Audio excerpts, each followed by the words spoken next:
Presiden kaget, Pak Kapolri kaget, agak cukup heboh rapat terbatas saat itu. Orang ini adalah orang yang selama Republik ini berdiri mungkin tidak bisa disentuh oleh hukum.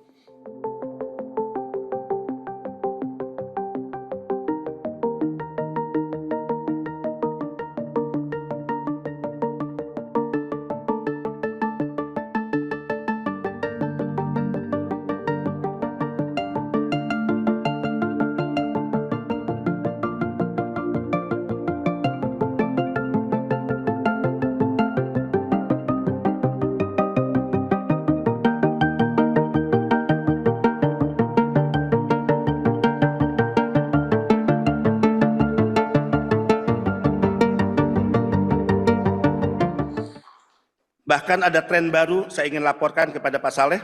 Kalau dulu kita berpikir korban penempatan ilegal adalah mereka yang pendidikannya menengah ke atas. Tidak seperti itu dalam kasus penempatan ilegal ke Kamboja. Rata-rata mereka adalah anak-anak muda, lulusan SMA, kemudian juga bahkan S1. Dan ada case beberapa anak muda S2.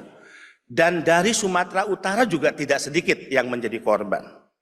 Untuk hal ini, saya menyatakan di depan Presiden, Panglima TNI, dan Kapolri, sebetulnya sangat mudah untuk menangkap siapa aktor di balik bisnis judi online di Kamboja dan siapa aktor di balik scamming online.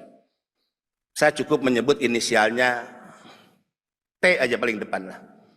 Yang kedua saya nggak perlu sebut. Dan ini saya sebut di depan Presiden. Boleh ditanya kepada Pak Menko, Pak Mahfud MD saat itu. Ya, Presiden kaget.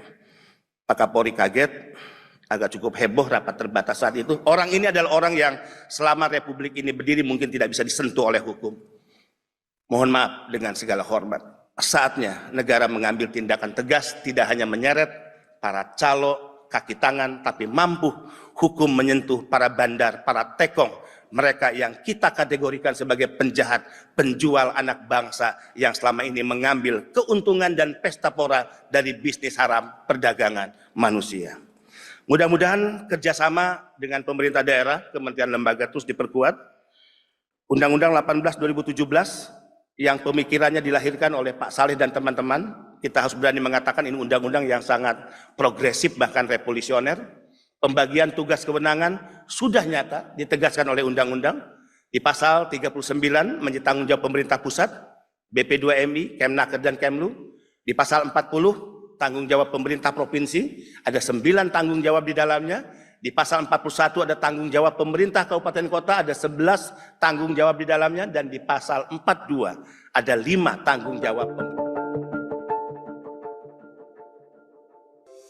Di antara banyak sumber informasi, kami layak dipercaya. Karena kami menggali lebih dalam, berpihak pada kebenaran, berpegang pada data dan fakta, agar layak Anda jadikan referensi.